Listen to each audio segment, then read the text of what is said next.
राजेश मिश्रा और इस समय आप हमारा खास प्रोग्राम देख रहे हैं सच तो। नमस्कार, सत श्री अकाल, अस्सलाम वालेकुम रहमतुल्लाहि व बरकातुहू। साथियों, मैं हूं राजेश मिश्रा और आप इस समय देख रहे हैं मातृभूमि टीवी। और साथियों, आज मैं बात कर रहा हूं RMCL कंपनी के बारे में, यानी Radha Madhav corporation limited company के बारे में। साथियों, मैं आपको बताना चाहता हूं कि RMCL कंपनी ने मार्केट में 20,000 करोड़ रुपए का बड़ा घोटाला किया है और 20,000 करोड़ रुपए का घोटाला करने के बाद भी कानून हाथ पे हाथ धरे बैठा है और जिसने घोटाला किया है वो कॉलर टाइट करके सड़कों पर घूम रहा है। ये देश की विडंबना नहीं तो आखिर और क्या है।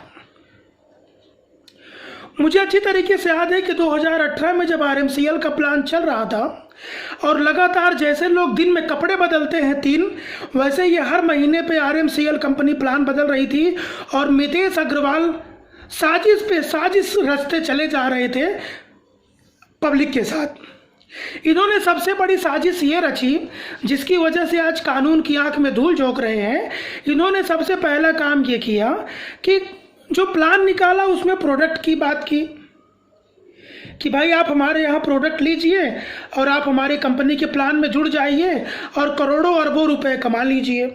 तो लोगों के दिमाग में ये मोटिवेशन आया कि आखिर जब प्रोडक्ट दे करके कंपनी में जुड़ना है तो इससे उनके ऊपर कोई लायबिलिटी नहीं रहेगी और कोई ये नहीं कह सकेगा कि उनका पैसा कंपनी में इन्वेस्टमेंट है या डिपॉजिट है।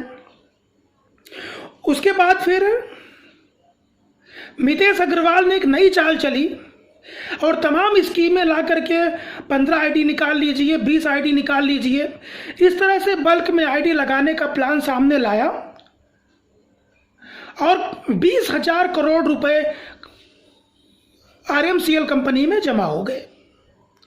अब सिंपल सी बात है, अगर 2 लाख रुपए 3 लाख रुपए की कोई आईडी लेता है, 20 आईडी 30 आईडी 7,500 रुपए से आईडी की स्टार्टिंग थी और अगर 2 लाख 3 लाख रुपए का सामान लेगा आदमी तो क्या सामान लेगा?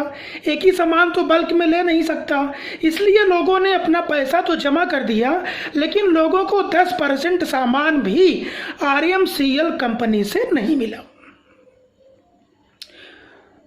अगर 2 लाख 3 लाख आज की तारीख में जब ये ज़माना चल रहा है कि लोग डी मार्ट में जाते हैं, बिग बाज़ार में जाते हैं, बिग बास्केट में जाते हैं, वहाँ से सामान खरीदते हैं, डिस्काउंट भी मिलता है, पूरा प्रोडक्ट भी मिलता है और वो प्रोडक्ट लोगों के काम आता है। अगर कोई ग्रोसरी का आइटम भरवा लेता है डी मार्ट से, बिग बाज़ार से जा करके, तो उसको साल 6 महीना खा सकता है। लेकिन इनका जो प्रोडक्ट था RMCL का, उस प्रोडक्ट को कोई ज़्यादा क्वांटिटी में लेकर के किसी काम का नहीं था क्योंकि उसमें कोई ग्रोसरी का आइटम तो था नहीं। सारे इनके पर ऐसे प्रोडक्ट थे जिसको क्वांटिटी में लेने का कोई मतलब नहीं था। तो इन्होंने एक बहुत बड़ी चालाकी के साथ साथ जो प्रोडक्ट वाला प्लान था उसको इन्वेस्टमेंट प्लान में कन्वर्ट कर लिया, लेकिन कानूनी तौर पर वो प्रोडक्ट का प्लान ही समझा जा सकता था। यही वजह है कि ऐसे लोग जिनकी जगह जेल में होनी चाहिए थी वो सड़क पर कॉलर टाइट करके घूम रहे हैं। और मितेश अग्रवाल जी, मैं आपसे सीधे मुखातिब हूँ कि जब 2018 में मुझे पता चला कि प्लान में इस तरीके का गेम हो रहा है, इस तरह का गड़बड़ झाला हो रहा है, उसके बाद मैंने प्लान का विरोध करना शुरू किया। जिस तरीके से जो silver, gold, diamond, emerald level के जो लीडर थे उनके साथ एक बहुत बड़े लेवल पर धोखेबाजी की गई। जब वो एक बड़ी इनकम पर जाकर पहुँचे तो उनके कोडों को टर्मिनेट कर दिया गया। तमाम नए नए बहाने बता करके एक अच्छी खासी इनकम करने वाले लोगों को सड़कों पर ला दिया गया और उन लोगों ने मुझसे गुजारिश की कि मिश्रा जी आप इसमें कुछ करिए। उसके बाद ये केस मैंने अपने हाथ में लिया और मैंने प्रतिज्ञा की कि मैं RMCL कंपनी को किसी भी कीमत पर चलने नहीं दूंगा। फिर लोगों को मैंने जागरूक किया और आज कंपनी बंद पड़ी है। तो अब RMCL के जो CMD CEO हैं मितेश अग्रवाल, अब वो पब्लिक को थर्ड टेम्पल नामक प्लान से बेवकूफ़ बनाने के लिए दोबारा मार्केट में आ रहे हैं। तो मितेश अग्रवाल जी, पहले आप एकदम कान खोल कर सुन लीजिए कि जब तक आप आरएमसीएल के पुराने प्लान में, चाहे वो गैलेक्सी का प्लान हो, चाहे वो मूनलाइट का प्लान हो, उसमें जो लोगों का करोड़ों रुपए जमा है, 20,000 करोड़ का जो घोटाला इसके अंदर हुआ है, और सीनियरों का, जो सीनियर टीम लीडर थे, उनका पैसा नहीं मिला है। जब तक वो सारा पैसा आप लोगों को नहीं दे देते, तब तक आप मार्केट में कोई नया प्लान लेकर नहीं आ सकते। और मैं इन प्लानों का खुलेआम विरोध करूंगा और एक दिन नहीं चलने दूंगा आपका कोई प्लान। आप इसको अच्छे तरीके से लिख के रख लीजिए। और मैं किसी की धमकी से, किसी की चमकी से डरने वालों में से नहीं हूं। राजेश मिश्रा नाम है मेरा, इतना आप ध्यान से सुन लीजिएगा। दूसरी बात साथियों, मैं आप लोगों को बताना चाहता हूं कि रामलीला मैदान में जो धरना प्रदर्शन हुआ था, देखिए तमाम लीडरों को इसमें इन लोगों ने डराया धमकाया है, तमाम लोगों को दबाने की कोशिश की है। मुझे पल पल की खबर आरएमसीएल की हमेशा मिलती रहती है। तो जल्द से जल्द कानून के शिकंजे में लाने के लिए, कानून के दायरे में लाने के लिए बहुत सारे प्रावधान है। और मैं आपको बताना चाहता हूं कि अगर कोई भी बंदा, कोई भी बिजनेसमैन हो, कोई भी दुकानदार हो, पहली बात तो इनके जितने भी सामान थे, 10 रुपए के सामान को 500 रुपये बता करके बेचा गया। देश के अंदर किसी भी प्रोडक्ट की प्राइसिंग का भी अपना एक कानून है, अपना एक रूल रेगुलेशन है। दूसरी बात कंज्यूमर कोर्ट है। अगर किसी के साथ कोई धोखाधड़ी होती है और प्रोडक्ट का औने पौने ज़्यादा दाम लिया जाता है या प्रोडक्ट के नाम पर बेवकूफ़ बनाया जाता है, ऐसे में कानून में बहुत सारे प्रावधान हैं। आप लोगों ने जो पैसा जमा किया है उसका आप लोगों के पास रसीद है, बैंक के तमाम ट्रांजैक्शन है, तमाम प्रकार का बिल वाउचर बना होगा। तमाम चीज़ों को आधार बना करके आरएमसीएल कंपनी के मालिक मितेश अग्रवाल के ऊपर कानूनी शिकंजा कसना ज़रूरी है। वरना मैं मितेश अग्रवाल को कहना चाहता हूँ कि इस समय जो लॉकडाउन का समय चल रहा है, तमाम लोग बहुत परेशान हैं, लोगों के घर में खाने के लिए राशन नहीं है। आप 5-5 हज़ार, 10-10 हज़ार करके ग्रोसरी का आइटम लोगों को दे दीजिए। लोग आपकी दवाओं का, आपके दूसरे प्रोडक्टों का क्या करेंगे? आप लोगों को उस पैसे को ग्रोसरी के प्रोडक्ट में कन्वर्ट कर दीजिए। बिल थोड़ा कम ज़्यादा होगा, कैसा क्या होगा वो लोग समझ लेंगे। लेकिन अगर आप सोचते रहेंगे कि तमाम कानून को, तमाम नेता मंत्रियों को अपने शिकंजे में लेकर के तमाम लोगों से पहुंच बना करके आप छूट जाएंगे, तो मैं आपको बताना चाहता हूं मिस्टर मितेश अग्रवाल कि ये पब्लिक है, सब जानती है, और पब्लिक की ताकत तो कभी चैलेंज मत करना। अभी बड़ा धरना प्रदर्शन होगा, बड़ा अनशन होगा, पुलिस को कार्यवाही करनी पड़ेगी। इस बात को आप नोटिस कर लीजिएगा। अपने दिमाग में कानून को जेब में रखने वाली गलतफहमी, आप इसको पूरी तरीके से दूर कर लीजिएगा। और राजेश मिश्रा का खुला आह्वान है कि यही कानून के शिकंजे में आप जकड़े जाएंगे। और जो भी लीडर्स हैं इस समय आरएमसीएल से संबंधित, जितने भी टीम लीडर्स हैं, जितने भी इसमें इन्वेस्टर्स हैं, जितने भी कस्टमर्स हैं, जिन लोगों को प्रोडक्ट नहीं मिला है,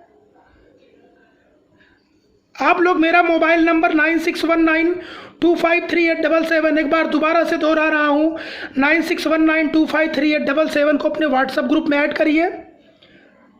और आरएमसीएल कंपनी के मामले में मितेश अग्रवाल पर शिकंजा कसा जाना ज़रूरी है। लोगों ने 2-2 लाख, 3-3 लाख, 5-5 लाख रुपए जमा किए, उनको अब तक प्रोडक्ट नहीं मिला है।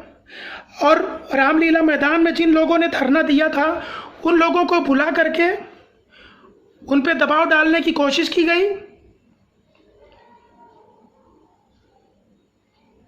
ऐसा जंगल राज नहीं चलेगा। तो आप लोग जागिए और थर्ड टेम्पल प्लान में कोई भी ज्वाइन ना करे, क्योंकि ये नए तरीके से बेवकूफ़ बनाने का एक नया प्लान आरएमसीएल कंपनी के द्वारा लाया जा रहा है। आप लोग अपनी आंखें खोलिए। चाहे वो बिहार के टीम लीडर्स हैं, चाहे वो दिल्ली के हैं, चाहे वो महाराष्ट्र के हैं, चाहे वो साउथ के हैं, आरएमसीएल के किसी भी प्लान में मत फंसिए। ये नए सिरे से बेवकूफ़ बनाने के लिए, लोगों को घुमाने के लिए नई तरकीब निकाली जा रही है। ये प्लान में ये हो जाएगा तो वो हो जाएगा। अरे मितेश अग्रवाल जी, शर्म करो आप। इसमें लोगों ने अपना घर वगैरह बेच के 20-20 लाख, 10-10 लाख, 8-8 लाख रुपए इन्वेस्ट कर दिए हैं और आज वो रास्ते पर भटक रहे हैं। उनके पास खाने के लिए पैसे नहीं हैं। इतने लोगों की बद्दुआएं लेकर आखिर आप कहाँ जाओगे?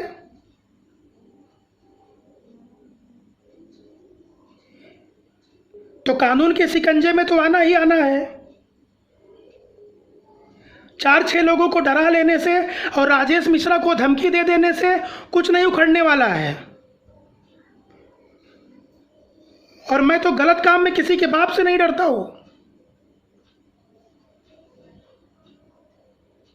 20,000 करोड़ रुपए का इतना बड़ा घोटाला करके, लोगों की आंखों में धूल झोंक करके, उसके बाद दूसरा तीसरा प्लान लाने की तैयारी चल रही है। तो जैसे आरएमसीएल का प्लान नहीं चलने दिया था मैंने, उसी तरीके से मैं थर्ड टेंपल प्लान भी नहीं चलने दूंगा। इस बात को आप नोटिस कर लीजिएगा अच्छे तरीके से।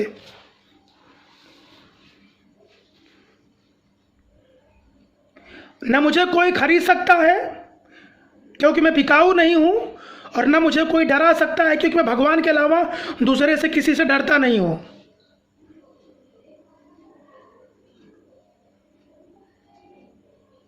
और मेरी खामोशी को मेरी कमजोरी समझने की कोशिश मत करना।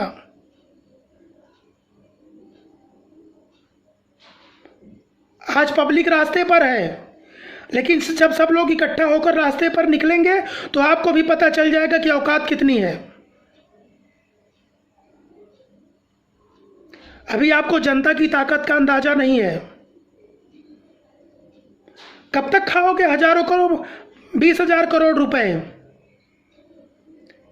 उसके बाद दूसरा तीसरा प्लान ला करके लोगों को फिर से बेवकूफ बनाने की साजिश रच रहे हैं आप। लोगों को पैसा दीजिए।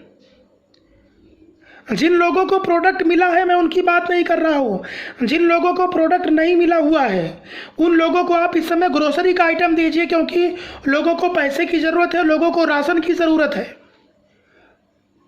वो अपने प्रोडक्ट का स्टॉक अपने घर पे रखिए। और इस बात की हाई लेवल इंक्वायरी होनी चाहिए कि जब प्रोडक्ट वाली ज्वाइनिंग की बात थी तो 2-2, 3-3 लाख रुपए की ज्वाइनिंग का स्कीम कैसे निकाला गया? इसमें क्या साजिश थी?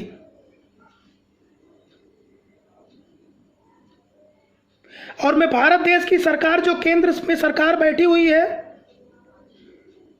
उनसे मैं सवाल पूछना चाहता हूं कि लोग इस तरीके का घोटाला घपला करके रोड पे व्हाइट कॉलर घूम रहे हैं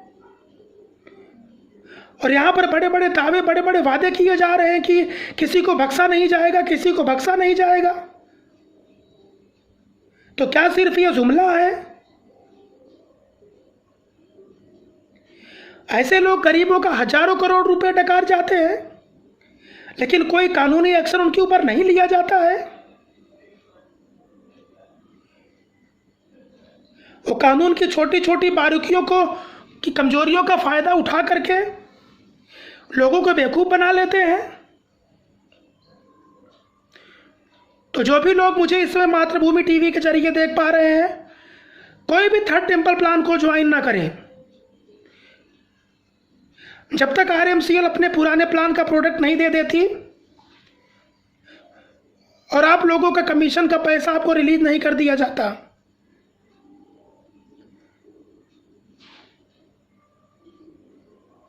एक बार मैं मितेश अग्रवाल जी आपसे फिर से गुजारिश कर रहा हूं कि जिन लोगों को प्रोडक्ट नहीं मिला है, उन्हें उसके बदले में या तो उनका पैसा लौटाया जाए और या तो ग्रोसरी के प्रोडक्ट दे दिए जाए। धीरे धीरे करके दीजिए।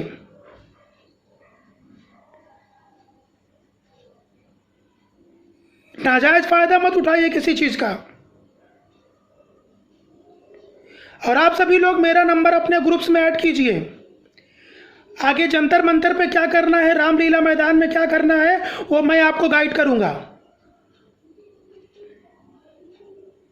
जब तक आरएमसीएल के लोगों का या तो प्रोडक्ट नहीं मिल जाता और या तो पैसा नहीं मिल जाता, तब तक चैन से नहीं बैठना है।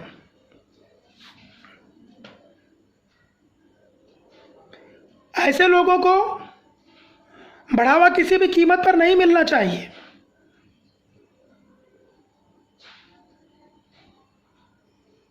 तो मुझे पूरी उम्मीद है, और आप ये जो अमिताभ बच्चन वाला बता रहे हैं अपने इंटरव्यू में कि अमिताभ बच्चन का भी वक्त खराब आया था, उसके बाद अच्छा वक्त आ गया, फिर मेरा वक्त भी खराब आया है, मेरा भी अच्छा आ जाएगा, ये अमिताभ बच्चन का डायलॉग बोलना बंद करिए।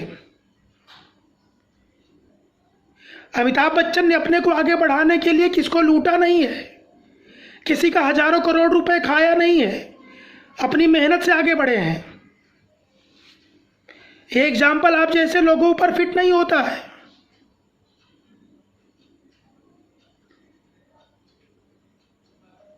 तो मैं आरएमसीएल के सभी इन्वेस्टरों से, सभी डिस्ट्रीब्यूटरों से, सभी लीडरों की तरफ से मैं आपसे आपके सामने मैं ये बात रख रहा हूं कि तुरंत इसके ऊपर आपका कोई न कोई बयान आना चाहिए और इसमें आप क्या स्टेप उठा रहे हैं ये पता चलना चाहिए।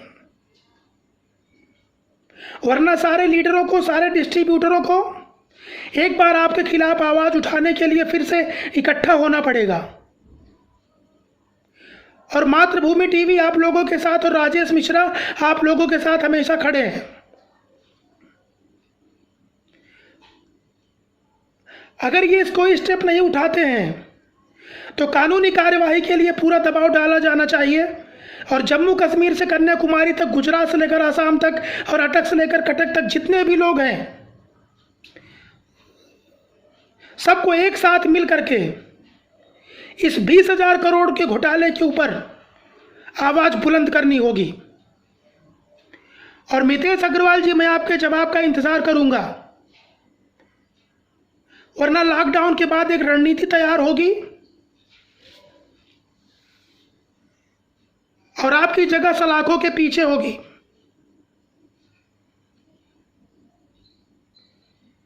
तो साथियों, मैं आप सभी लोगों से यहीं से लेता हूं विदा। तब तक आप लोग मेरे चैनल को लाइक कीजिए, सब्सक्राइब कीजिए, लोगों के साथ शेयर कीजिए और देखते रहिए मातृभूमि टीवी। नमस्कार, सत श्री अकाल, अल्लाह हाफिज, जय हिंद।